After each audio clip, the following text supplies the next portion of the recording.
Marketing That Works is the podcast for business owners who want to move their brand forward so that they can bring in more sales and clients. I'm Danielle Harris, and I'm bringing you what I know from more than 12 years of experience in traditional and online marketing.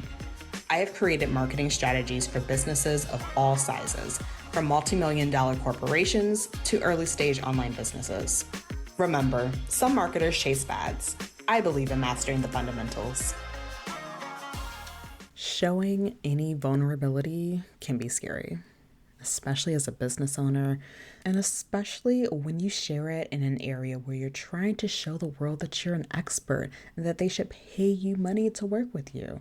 So it feels so counter to share anything that's vulnerable or scary or puts you in a potentially negative light. That's why if you're a relationship coach and you're currently going through a rough patch in your relationship with your partner, you may feel like you're a fraud anytime you go to market your business. Or why if you're a health or wellness coach, you can feel like you're out of integrity when you've gone weeks without following your supportive habit plan because life just got wild. But then at the same time, you're going on IG Live talking about why it's so important to do your supportive habits and work out and eat right, even when life gets busy and rough, but you're sitting there thinking, oh, I have not been doing it. Admitting that you struggle as an expert, as someone who is building a business off of coaching and giving advice, seems like the last thing that you would ever want to do. Because why would anyone want to buy from someone who struggles? Why would someone buy from someone who is not perfect? When it comes to being vulnerable, we feel as if we are going to be judged. We feel like other people will think less of us and won't trust us to coach them. When the reality is, people feel a deeper connection to people who are open about their struggles. I mean, think about your favorite people to follow online. When they share that things are coming up for them, you respect them for being honest. You feel more trust because you're not just seeing the highlight reel of their life, they're sharing the realities, the ups and the downs. So I don't want to just preach about this. I want to share about what my 2024 has taught me to help you see that even as an expert, the struggles don't go away. I want to walk you through my 2023, the successes I had, the slowdowns that hit me in 2024, and how I've recovered emotionally, mentally, and in my marketing. And after listening to this episode, if you think less of me, low-key, I kind of want you to tell me. Email me or send me a DM on Instagram because I low-key want to see you say, yes, Danielle, I think less of you because you showed this vulnerable side of you. You're terrible. I kind of want to hear that. So please send me that if that's what you think after listening. But like for real, I'm sharing this because I'll admit I'm the type of person who deeply wants to be viewed as a person who has it all together, never struggles, is always fine. And for me, it truly is. It's hard to admit that things aren't fine, that I struggle. Maybe it's an eldest daughter thing, maybe it's a high achiever thing, but one thing's for sure. I know that being honest is one of the best ways to build trust with your people and your audience. And showing vulnerability is the best way to show that you understand the struggle that people are going through. So if I can be brave and show up and share my vulnerabilities, I want you all to be able to have some strength and do the same. And I'm going to lead by example by talking to you all about my 2023 and my 2024. So let's go into it. Now I need to set this up. I had a great 2023. I worked with some incredible corporate clients. I worked with some amazing coaches, entrepreneurs, service providers. I had great recurring income. I was learning new skills. And honestly, I was just really getting into a good flow. I had my marketing planned out, my social media, my emails. I wasn't just posting on the fly anymore. I was really planning. And I was also really connecting with new clients off of social media also. All the things that I was really encouraging my clients to do. I was doing it and it was working. But at the same time, there was a disconnect in my head. Despite all the things going well, really in my head, I still saw myself as a new business owner who had just quit her full-time international marketing head job and was trying to see if leaving a regular paycheck was the right move or not. So instead of celebrating that I was making moves and that I was doing all of the right things, I was honestly just seeing the gaps. I was seeing like, oh, My marketing could be sharper. My systems could be tighter. My graphics could be better.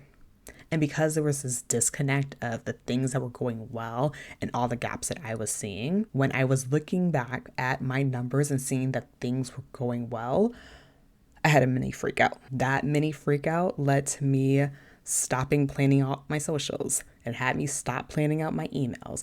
I stopped showing up in my content as the person who was committed to growing her business and started showing up as the person who was afraid to fail. And honestly, things were fine for a while. I lived in denial of what was happening, and it was fine because I had recurring revenue coming in.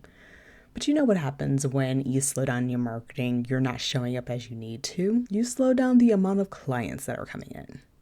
The next thing I knew, I didn't have to freak out about things going too well anymore. I was now freaking out that things were going so slow. And by May, I was a mess. I spent legitimately a whole week crying. I was crying alone, crying to friends, crying to my family. I had puffy eyes because of the nonstop tears. Honestly, it was rough. And the wild thing was I knew exactly how I got to this point. Like I could really pinpoint back, breadcrumb it all the way back to the exact point that it happened. I knew how I got there, but now I had to decide how I was going to recover. So I want to share with you some of the things that I learned, what I did to recover, how I healed, and how I'm now approaching my marketing differently. Now, the first thing I did this summer was nervous system regulation. Now, I just said that I cried for a week, and I am not a person who cries. So if I cry every day for a week, I am not okay. And I just said I had 2 freakouts, one that put me in a state of panic and another in a state of denial. So I knew that the work that I needed to do was nervous system regulation and work to gain my confidence back. This work that I was doing had me doing EFT tapping and all this other stuff. Honestly, I used to think EFT tapping was BS, but now you'll find me tapping in the morning, doing the breath work, using all the tools that I need to get myself grounded. And I needed to do that because my nervous system was freaking out about money and I needed to listen. Like I said, I had stopped showing up. And so because of that, the clients stopped showing up. And the immediate thing on the mind of my nervous system was, how are we going to survive? Now, I had money that I could tap into. I had it all part of my quit my job plan. I had a fund all set up. Like that was all ready to go. But my nervous system was not hearing of it. That was not what my nervous system needed. My nervous system needed a weekly paycheck. And so I put having a part-time job on the table. In a moment I decided that, I felt this weight just be lifted. Just making the decision to work part-time 1 day a week, it just lifted so much. Was 1 day a week at a part-time job going to solve all the money problems? No, absolutely not. But my nervous system needed that. And so I honored that. I had spent so much time ignoring what it had to say that the moment I started listening, it was loud and clear.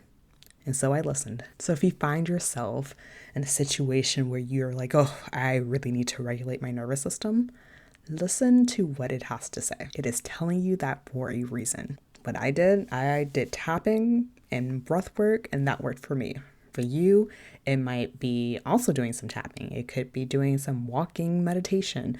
Other people journal. But what's important is that you listen to what your body needs.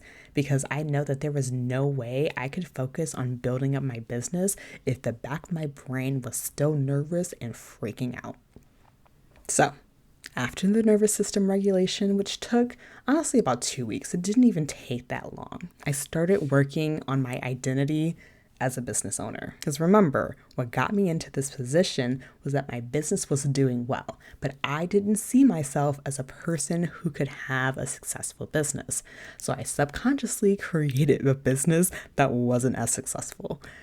And then I freaked out about that. But, let's start at the true source of what was happening. It wasn't about the money. It was about how I saw myself as a business owner. So my next job was to work on how I saw myself. I was fine viewing myself as someone who was trying this solo business thing. I was fine seeing myself as someone who was figuring out what flow worked for me.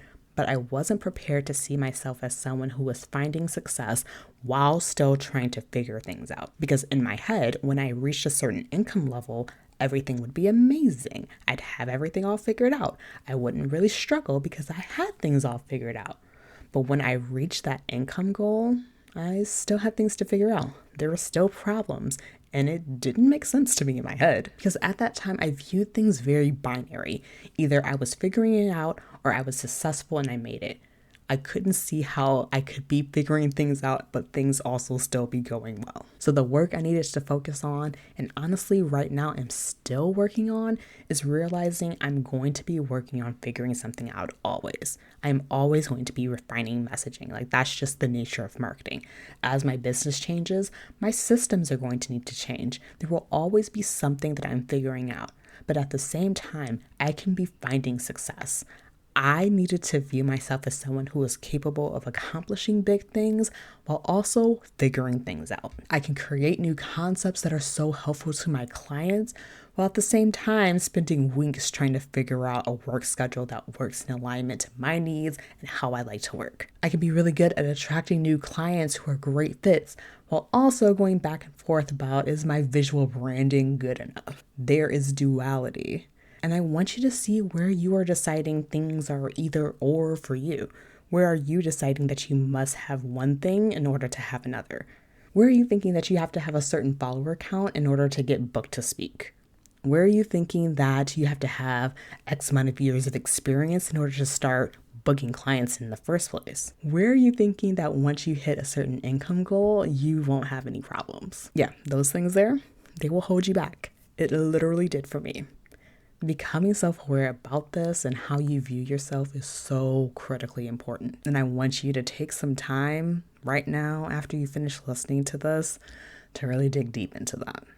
That's so important. It's so key. So after I regulated my nervous system and after I worked on my identity, I'm still working on it, but after I did those two things, the last thing that I worked on was my marketing. Once I got my nervous system stable and when I started to really focus on how I saw myself, the last thing I needed to do was take action. Now, journaling and doing breath work and tapping and doing those deep reflections, that all feels like doing the work. And it is. But I had to remember that I was doing all of this work for a reason. And I couldn't just spend forever doing that work, journaling, vibing out, and just starting to feel like really good and I'm in my flow again, but not actually running my business. Because the real proof that the regulation is working, the proof that I'm actually altering how I see myself, comes when I act and take action differently. That comes down to showing up differently in my marketing. And to do that, I started where I tell all my clients to start, with past clients. I started looking at my past sales calls. I did market research. I wrote down the questions people had. I wrote down their objections. I wrote down everything that they said that was notable. All things that I talked about in my 3-part series on the podcast, where you can go back to episode 24 to get an overview of all of that. But essentially, I was doing all the things that I knew that I should be doing. And I'm using that as the foundation for the content I'm going to create. Then after that, the next thing I was focusing on is growing my audience to get new leads. So to do that, I did several IG lives, did podcast interviews with amazing people, and I even got myself booked to speak at conferences. All amazing things to get myself in front of new people who are looking for help telling their story and refining their messaging. And the strategy that I have for all of this is simple. Be honest and address the feelings and the concerns people have about showing up in marketing. And so far, I'm liking the results. Now, if I'm being honest, I don't feel like I'm fully back in my 2023 flow yet, and I'm okay with that because what I'm doing right now, it's different. What I'm doing is more than taking action on a strategy, which is what I was doing before. I'm working on a strategy and building my belief and identity. And I feel that shifting. I'm going after bigger opportunities while facing the fears I have about going after them. Whereas last year, I would have just ignored all of that. So that's my vulnerable story. Remember, if you think less of me, let me know. But also, I'd love to hear from you if you just appreciate hearing this story. But I wanted to share this for a few reasons. One, because I tell people all the time that they don't need to show up and be perfect with everything all together. And I wanted to show that I follow that advice myself. And two, because I think we hear a lot of stories of people hitting big goals and that inspires people.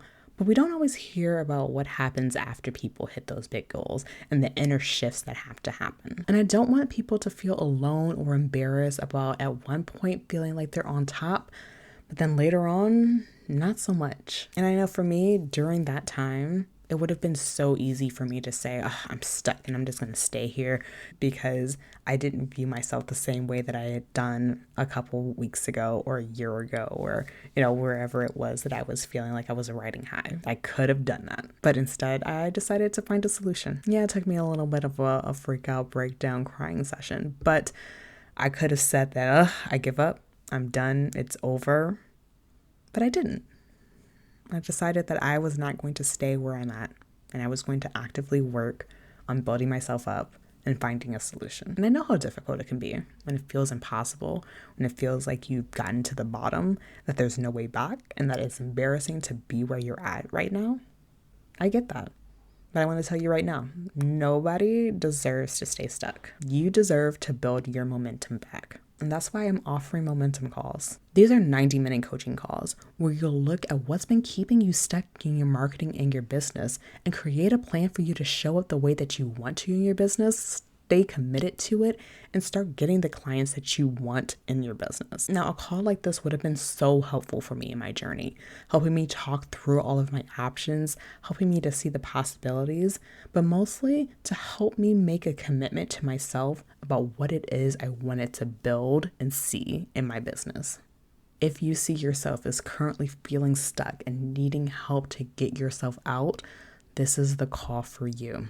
Go to the link in the show notes to book this 90-minute momentum call. I'd be so excited to be able to help you on your journey, and I want to help you create a path forward. All right, until next time, I'll talk to you soon. If you want more marketing that works right in your inbox, head to the show notes and sign up for the email list. You'll be the first to know how you can work with me on mastering your marketing.